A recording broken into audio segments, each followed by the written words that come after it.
காலப்பட்டு பிள்ளைச்சாவடியில் தீ கொடுத்து தற்கொலை செய்து கொண்ட கலைச்செல்வி குடும்பத்தார் மற்றும் மின்கம்பம் விழுந்து உயிரிழந்த ஆலங்குப்பம் சஞ்சீவி நகரைச் சேர்ந்த இளைஞரின் குடும்பத்திற்கு நிவாரண உதவித் தொகையை முதலமைச்சர் ரங்கசாமி வழங்கினார். காலப்பட்டு தொகுதிக்குட்பட்ட பிள்ளைச்சாவடி கங்கையம்மன் கோவில் வீதியில் வசித்து வந்த கலைச்செல்வி கடந்த 28/9/2023 அன்று காலாப்பட்டு காவல் நிலையத்தில் தீக்குளித்து தற்கொலை செய்து கொண்டார். இதனைத் தொடர்ந்து இவரது கணவர் சந்திரன் முதல்வர் நிவாரண நிதிக்காக விண்ணப்பித்திருந்த நிலையில் சில மாதங்களுக்கு முன்பு அவரும் 17/1/2024 அன்று தற்கொலை செய்து கொண்டு இறந்துவிட்டார்.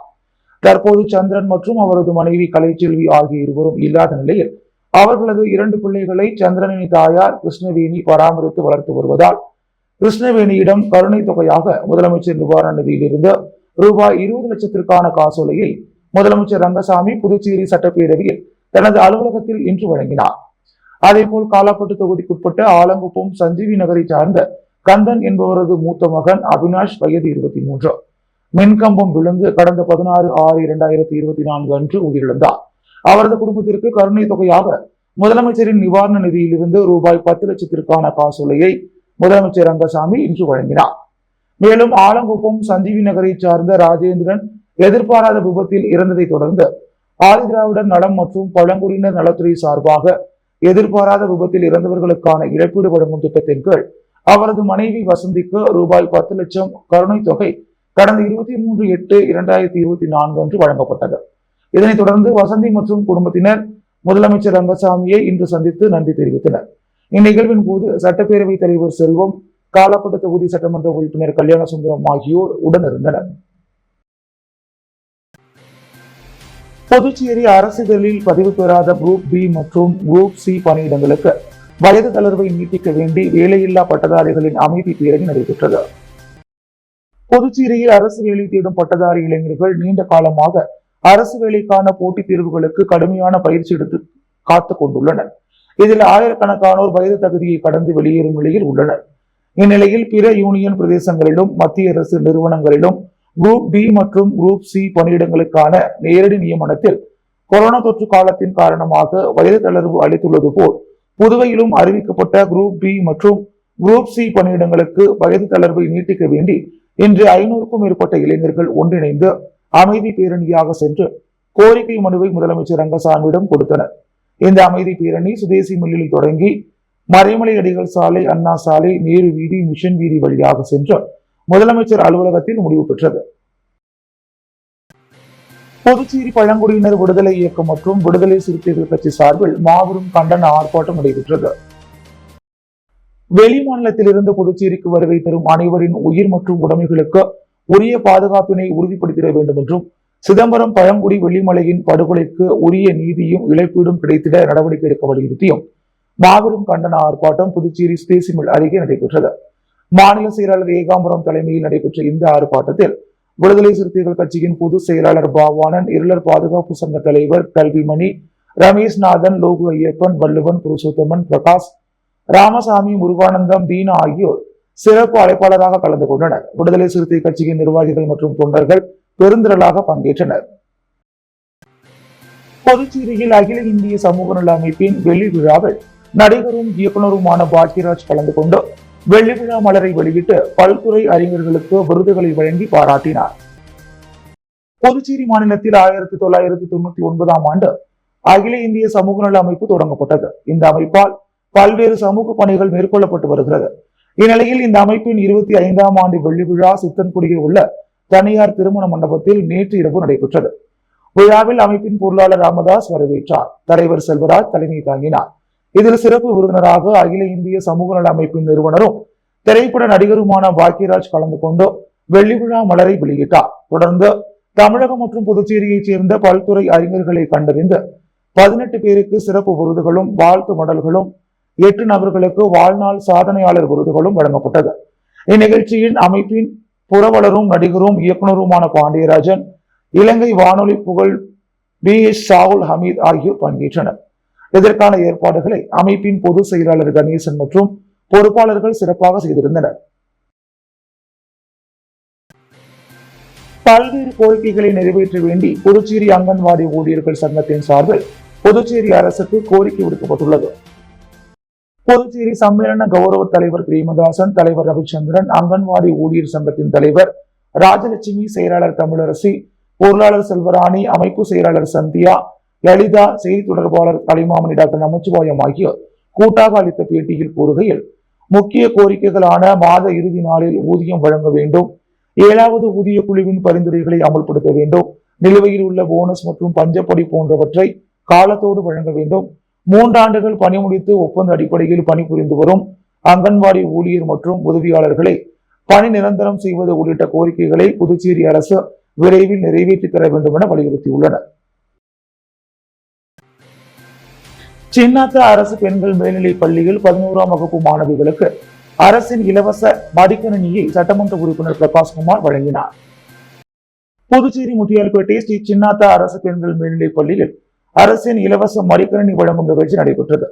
இதில் முத்தியால்பேட்டை தொகுதி சட்டமன்ற உறுப்பினர் பிரகாஷ்குமார் கலந்து கொண்டு 104 மாணவிகளுக்கு மடிக்கணினி, மிதிவண்டி மற்றும் 104 மழை அங்கிகளை வழங்கினார். மேலும் தெய்வ திரு சின்னத்தாவின் வண்ண நிழற்படத்தை திறந்து வைத்து விளையாட்டுப் போட்டிகளில் வெற்றி பெற்ற மாணவிகளுக்கு பரிசுகள் வழங்கினார் மற்றும் நாட்டு நலப்பணி திட்ட மாணவிகளுக்கு மழை அங்கிகள் வழங்கி சிறப்புரையாற்றினார். சின்னத்தாவின் மகன் பாலசுப்ரமணியன் சிறப்பு விருந்தினராக கலந்து கொண்டார். இவ்விழாவில் பள்ளி முதல்வர் சாய் வர்கீஸ் தலைமை தாங்கினார். பொறுப்பாசிரியை தனலட்சுமி வரவேற்றார். தலைமை ஆசிரியை இக்னேஷியல் தலைமையில் இசைக்கூடம் திறப்பு விழா நடைபெற்றது. மேரி சபீனா முன்னிலை வகித்தார். அருள்மொழி பயிற்சி பெற்ற பட்டதாரி ஆசிரியை கணிதம் நன்றி கூறினார். விரிவுரையாளர் துர்காதேவி வணிகவியல் மற்றும் கணிதம் விரிவுரையாளர் பாரதி பாலா நெறியாள்கை செய்தார். இவ்விழாவில் ஆசிரியர் பெருமக்கள், மாணவிகள், அலுவலக ஊழியர்கள் மற்றும் பெற்றோர்களும் கலந்து கொண்டனர். மேலும் இசைக்கூடம் சிறப்பு விருந்தினர்களால் திறந்து வைக்கப்பட்டது. தமிழ்நாடு தௌஹீத் ஜமாஅத் விழுப்புரம் மாவட்டம் கோட்டக்குப்பம் கிளை சார்பாக போதைப் பொருள் விழிப்புணர்வு பேரணி நடைபெற்றது. தமிழ்நாடு தௌஹீத் ஜமாஅத் விழுப்புரம் மாவட்டம் கோட்டக்குப்பம் கிளை சார்பாக கோட்டக்குப்பம் ரவுண்டானாவிலிருந்து நகராட்சி அலுவலகம் வரை போதைப் பொருள் எதிர்ப்பு மற்றும் விழிப்புணர்வு பேரணி மாவட்ட தலைவர் முகமது சல்மான் பார்சி தலைமையில் கிளை நிர்வாகிகள் முன்னிலையில் நடைபெற்றது. இதில் சிறுவர்கள், சிறுமியர்கள், ஆண்கள், பெண்கள் என சுமார் 300க்கும் மேற்பட்ட நபர்கள் போதைப் பொருட்களுக்கு எதிரான பதாகைகளுடன் கலந்து கொண்டனர். பேரணியின் இறுதியில் மாவட்ட பேச்சாளர் சகோதரர் முகைதீன் அல்தாஃபி போதைப் பொருட்களால் ஏற்படும் தீமைகள் குறித்து விழிப்புணர்வு பிரச்சாரம் செய்தார். அப்போது கிளை பொருளாளர் ஜாகிர் ஹுசேன் நன்றி உரையுடன் பேரணி நிறைவு பெற்றது. Rotary club of Pondicherry Marina சார்பில் மாணவிகளின் பாதுகாப்பு கருதி பான்சியோனா அரசு பெண்கள் பிரெஞ்சு உயர்நிலை பள்ளிகள் சிசிடிவி கேமரா பொருத்தும் நிகழ்ச்சி நடைபெற்றது. புதுச்சேரி மிஷன் வீதியில் உள்ள பாசியோனா அரசு பெண்கள் பிரெஞ்சு உயர்நிலை பள்ளியில் rotary club of Pondicherry Marina சார்பில் மாணவிகளின் பாதுகாப்பு கருதி சிசிடிவி கேமரா பொருத்தும் நிகழ்ச்சி பள்ளி வளாகத்தில் நடைபெற்றது. போலீஸ் இன்ஸ்பெக்டர் நாகராஜன் சிறப்பு விருந்தினராக பங்கேற்று சிறப்புரையாற்றி சிசிடிவி கேமராவை முறைப்படி பள்ளிக்கு துவக்கி வைத்து அர்ப்பணித்தார். மேலும் சைபர் கிரைம் மற்றும் சாலை பாதுகாப்பு குறித்து மாணவிகளுக்கு மிக விளக்கமாக எடுத்துக் கூறினார். நிகழ்ச்சியில் பள்ளி தலைமை ஆசிரியர் மனோஜ் தலைமையேற்று தலைமை உரையாற்றினார். ரோட்டரி கிளப் ஆஃப் மெரினா தலைவர் சுகுமாரன், மண்டல செயலாளர் முத்துராஜலு, செயலர் சரவணன், பொருளாளர் பரத்குமார், உறுப்பினர்கள் மூர்த்தி, சுரேஷ் பிரகாஷ், விஜயகுமார், சந்தோஷ், கார்த்தி, நாராயணமூர்த்தி உள்ளிட்டோர் கலந்து கொண்ட நிகழ்ச்சியில் சமீபத்தில் நடைபெற்ற ஓவிய முகாமில் பங்கேற்று பாராட்டு சான்றிதழ் வாங்கிய பள்ளி மாணவிகளுக்கு சிறப்பு விருந்தினரால் சான்றிதழ் வழங்கப்பட்டது. தமிழாசிரியர் பூங்குன்றன் வரவேற்புரை வழங்கி தொகுத்து வழங்கிய நிகழ்ச்சியில் பள்ளியின் நூலகர் கீதா நன்றி கூறினார். நிகழ்ச்சிக்கான ஏற்பாடுகளை ஓவிய ஆசிரியர் சோமலிங்கம் வழிகாட்டுதலின் பள்ளியில் இருபால் ஆசிரியர் பெருமக்கள் ஒருங்கிணைத்து சிறப்பாக செய்திருந்தனர். புசியன் கிளப் சார்பில் தொழில் முனைவர்களை ஒன்றிணைக்கும் நிகழ்ச்சியை நடிகரும் இயக்குநருமான பாக்கியராஜ் தொடங்கி வைத்தார். தொழில் முனைவோர்களை ஒன்றிணைக்கும் நிகழ்ச்சியை புதுச்சேரியில் இயங்கி வரும் புசியன் கிளப்ஸ் அண்ணா சாலையில் உள்ள ஹோட்டல் ரெசிடென்சி டவரில் வெகு விமர்சையாக கொண்டாடியது. திரைப்பட இயக்குநரும் நடிகருமான கே பாக்கியராஜ் நிகழ்ச்சியில் கலந்து கொண்டு குத்துவிளக்கேற்றி துவக்கி வைத்தார். முன்னதாக புசியன் கிளப்பின் இயக்குநர் ஆனந்த் இந்நிகழ்ச்சிக்கு தலைமை தாங்கினார். மேலும் இந்நிகழ்ச்சியில் பல முன்னணி நிறுவனம், தொழிலதிபர்கள் மற்றும் முக்கிய பிரமுகர்கள் கலந்து கொண்டு நிகழ்ச்சியை சிறப்பித்தனர். நிகழ்ச்சிக்கான ஏற்பாடுகளை புசியன் கிளப் உறுப்பினர் மற்றும் வாஸ்து நிறுவன அலுவலர்கள் சிறப்பாக செய்திருந்தது குறிப்பிடத்தக்கது. பாரத ரத்னா அன்னை தெரசாவின் பிறந்தநாள் விழா புதுச்சேரி அரசு சார்பில் இன்று கொண்டாடப்பட்டது. இதனையொட்டி பாரதி பூங்காவில் அமைந்துள்ள அவரது திருவுருவ சிலைக்கு சட்டப்பேரவைத் தலைவர் செல்வம், பொதுப்பணித்துறை அமைச்சர் லட்சுமி நாராயணன், ஆதிதிராவிட நலத்துறை அமைச்சர் சாய்தி சரவணகுமார், சட்டப்பேரவை துணைத் தலைவர் ராஜவேலு, அரசு கொறடா ஆறுமுகம், சட்டமன்ற உறுப்பினர்கள் ரமேஷ், பாஸ்கர் என்கின்ற தட்சிணாமூர்த்தி ஆகியோர் மாலை அணிவித்து மரியாதை செலுத்தினர். வீராம்பட்டினம் பகுதியில் 4வது மாநில அளவிலான தடகள விளையாட்டுப் போட்டி பிரேம்நாதன் நினைவு அறக்கட்டளை சார்பில் நடைபெற்றது. 4வது மாநில அளவிலான பிரேம்நாதன் நினைவு அறக்கட்டளை சார்பில் தடகளம் உள்ளிட்ட விளையாட்டு சாம்பியன்ஷிப் போட்டி நேற்று வீராம்பட்டினம் பகுதியில் உள்ள JBF தடகள விளையாட்டு மைதானத்தில் நடைபெற்றது. இதில் புதுச்சேரி, காரைக்கால், மாகி உள்ளிட்ட பகுதிகளில் இருந்த ஏராளமான மாணவ மாணவிகள் பல்வேறு விளையாட்டுப் போட்டிகளில் பங்கேற்று விளையாடினர். இதில் ஓட்டப்பந்தயம், உயரம் தாண்டுதல், நீளம் தாண்டுதல், பத்தெறிதல், ஈட்டி எறிதல் உள்ளிட்ட பல்வேறு விளையாட்டுப் போட்டிகள் நடைபெற்றது. இதில் வெற்றி பெற்ற மாணவ மாணவிகளுக்கு நேற்று மாலை நடைபெற்ற பரிசளிப்பு விழாவில் சட்டமன்ற உறுப்பினர் பாஸ்கர் என்கின்ற தட்சிணாமூர்த்தி தலைமையில் பரிசுகள் வழங்கி பாராட்டப்பட்டது. மேலும் நடைபெற்ற இவ்விழாவில் அறக்கட்டளையின் நிறுவனர் பிரேம்நாதன் தலைமை தாங்கினார். சிறப்பு விருந்தினராக விளையாட்டுத்துறை துணை இயக்குனர் வைத்தியநாதன், முன்னாள் துணை இயக்குனர் முத்துவேலன், லெனின் ராஜா, பாண்டிச்சேரி தடகள சங்க தலைவர் தமிழன்பன், செயலாளர் கோவிந்தசாமி, காவல்துறை துணை ஆய்வாளர் சிவகுமார், மாகி தடகள சங்க தலைவர் பிரதீப் ஹானர் ராயர், காரைக்கால் சங்க செயலாளர் சந்திரமோகன், புதுச்சேரி சங்க செயலாளர் ரகுமான், பாண்டிச்சேரி விளையாட்டு கவுன்சில் பொதுச் செயலாளர் பஷீத், வீராம்பட்டினம் மக்கள் குழு நிர்வாகிகள் மற்றும் செங்கலநீர் அம்மன் ஆலய திருப்பணி குழு தலைவர்கள் ஆகியோர் இவ்விழாவில் கலந்து கொண்டு சிறப்புரையாற்றி மாணவ மாணவிகளுக்கு பரிசுகள் வழங்கி பாராட்டினர். புதுச்சேரி மாநில திமுக இளைஞரணி சார்பில் கலைஞர் நூற்றாண்டு பேச்சு போட்டி புஷி வீதியில் உள்ள ரோஸ்மா திருமண நிலையத்தில் இன்று தொடங்கியது. இதில் 300 மாணவ மாணவியர்கள் பங்கேற்றனர்.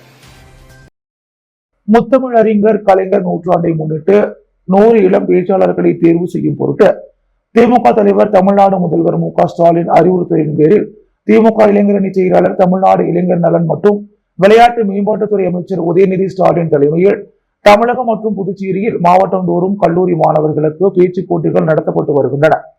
அதன் ஒரு பகுதியாக புதுச்சேரி மாநில திமுக இளைஞரணி சார்பில் கலைஞர் நூற்றாண்டு பேச்சு போட்டி புசி வீதியில் உள்ள ரோஸ்மா திருமண நிலையத்தில் இன்று தொடங்கியது. இப்போட்டிக்கு வருகை புரிந்தவர்களை மாநில இளைஞரணி அமைப்பாளர், சட்டமன்ற உறுப்பினர் சம்பத் வரவேற்று பேசினார்.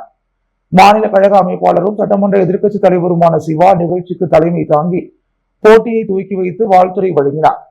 மாநில அவைத் தலைவர் சிவகுமார், துணை அமைப்பாளர் சட்டமன்ற உறுப்பினர் அனிபால் கென்னடி, பொருளாளர் சட்டமன்ற உறுப்பினர் செந்தில்குமார் ஆகியோர் முன்னிலை வகித்தனர். மாநில இளைஞரணி துணை அமைப்பாளர் டாக்டர் நிதிஷ் தொகுத்து வழங்கினார். இந்த போட்டியில் புதுச்சேரியில் உள்ள பல்வேறு அரசு மற்றும் தனியார் கல்லூரிகளில் பயிலும் 300 மாணவ மாணவியர்கள் கலந்து கொண்டு அவர்களுக்கு வழங்கப்பட்ட கலைஞரின் என் உயிரினும் மேலான என்ற தலைப்பில் தொடங்கி என்றென்றும் பெரியார் ஏன், அண்ணா கண்ட மாநில சுயாட்சி, கலைஞரின் தொலைநோக்கு பார்வை, மானமிகு சுயமரியாதைக்காரர் கலைஞர், கலைஞர் நவீன நாட்டின் சிற்பி, இந்தி திணிப்பை என்றும் எதிர்ப்போம், சமூக நீதி காவலர் கலைஞர், பேசி வென்ற இயக்கம், திராவிட மாடல் நாயகர் முதல்வர் மு.க.ஸ்டாலின், தமிழ்நாடு குடும்பங்களில் திமுக போன்ற தலைப்புகளில் பேசி தங்கள் திறமைகளை வெளிப்படுத்தினர். சிவப்பு ரேஷன் கார்டு வழங்கியதில் குளறுபடி ஏற்பட்ட நிலையில் புதுவை குடிமைப் பொருள் துறை அலுவலகத்தில் அமைச்சர் திருமுருகன் அதிரடியாக ஆய்வு மேற்கொண்டார். புதுவையில் ரேஷன் கடைகளை திறந்து இலவச அரிசி, அத்தியாவசிய பொருட்கள் வழங்கப்படும் என்று முதலமைச்சர் ரங்கசாமி சட்டசபையில் அறிவித்திருந்தார். இதற்காக அடுத்த மாதம் ரேஷன் கடைகள் திறக்க ஏற்பாடு நடைபெற உள்ளது. இதனிடையே சிவப்பு ரேஷன் கார்டு வழங்கியதில் பல்வேறு முறைகேடுகள் நடந்திருப்பதாக சட்டசபையில் சட்டமன்ற உறுப்பினர்கள் புகார் செய்தனர்.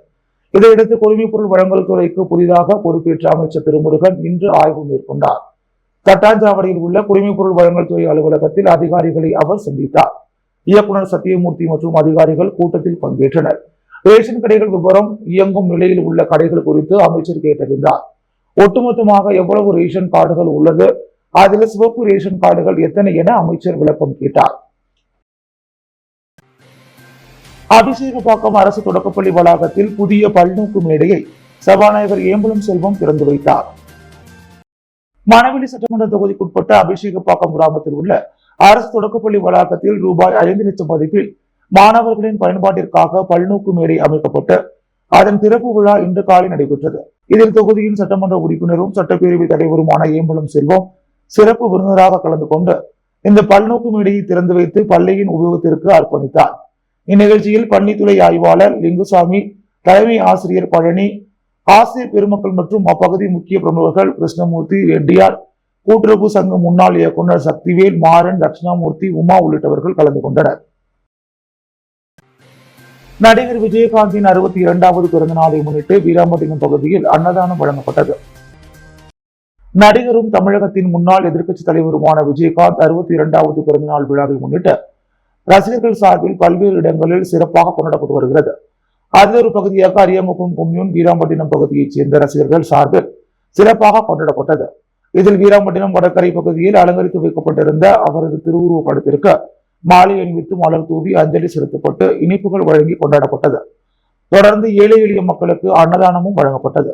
இந்நிகழ்ச்சிக்கான ஏற்பாடுகளை வீராம்பட்டினம் கேப்டன் விஜயகாந்த் ரசிகர்கள் சார்பில் செய்யப்பட்டது. ராஜீவ்காந்தியின் பிறந்த நாளையொட்டி ராஜ்பவன் தொகுதி காங்கிரஸ் சார்பில் நலத்திட்ட உதவிகள் வழங்கப்பட்டது. மறைந்த முன்னாள் பிரதமர் ராஜீவ்காந்தியின் பிறந்த நாள் விழா புதுச்சேரி காங்கிரஸ் கட்சி சார்பில் பல்வேறு நலத்திட்ட உதவிகள் வழங்கி கொண்டாடப்பட்டது. இதன் ஒரு பகுதியாக ராஜ்பவன் தொகுதியில் வேல்முருகன் தலைமையில் நலத்திட்ட உதவிகள் வழங்கும் விழா கொருசுகுப்பம் பகுதியில் நடைபெற்றது. இந்நிகழ்ச்சியில் சிறப்பு அழைப்பாளர்களாக காங்கிரஸ் கட்சி தலைவர் வைத்திலிங்கம், முன்னாள் முதல்வர் நாராயணசாமி ஆகியோர் கலந்து கொண்டு பல்வேறு நலத்திட்ட உதவிகளை வழங்கினர். இதில் காங்கிரஸ் பிரமுகர்கள் பலர் கலந்து கொண்டனர். புதுச்சேரியில் நடைபெற்ற கேரம் போட்டியில் வெற்றி பெற்றவர்களுக்கு பரிசுகள் வழங்கி பாராட்டப்பட்டது. புளோரா லீலா நினைவு கேரம் போட்டிகளின் பரிசளிப்பு விழா புதுச்சேரி ரெட்டியார்பாளையம் எம்ஜிஆர் பூங்கா உழவர்கரையில் நடைபெற்றது. இவ்விழாவில் முதல் பரிசை பூஜா 5000 ரூபாயாகவும், இரண்டாம் பரிசாக வேல்முருகன் ரூபாய் 3000, மூன்றாம் பரிசாக அஜித் சிங் ரூபாய் 2000, நான்காம் பரிசாக சஞ்சய் 1000 ரூபாயும் பெற்றனர். விழாவில் உழவர்கரை நகராட்சி கமிஷனர் சுரேஷ்ராஜ், அரசு வழக்கறிஞர் ராமச்சந்திரமூர்த்தி, சிஎஸ்பி சங்க தலைவர் தனசேகர் மற்றும் கேரம் சங்க நிர்வாகிகள் பரஞ்சோதி, இருதயராஜ், திருமூர்த்தி, முரளி, செந்தமிழ், ஆரோக்கியராஜ், ஜான் வின்சென்ட் மற்றும் விளையாட்டு வீரர்கள் அனைவரும் கலந்து கொண்டனர். முடிவில் செயலாளர் ஞான இருதயராஜ் நன்றி உரையாற்றினார். புதுவையின் அன்றாட நிகழ்வுகளை காண பாண்டி ஹெட்லைன்ஸ் யூடியூப் சேனலை சப்ஸ்கிரைப் பண்ணுங்க. தொடர்ந்து எங்களுடன் இணைந்திருக்க பக்கத்தில் உள்ள பெல் பட்டனை பிரஸ் பண்ணுங்க, லைக் பண்ணுங்க, ஷேர் பண்ணுங்க. என்றும் உங்களுடன் பாண்டி ஹெட்லைன்ஸ்.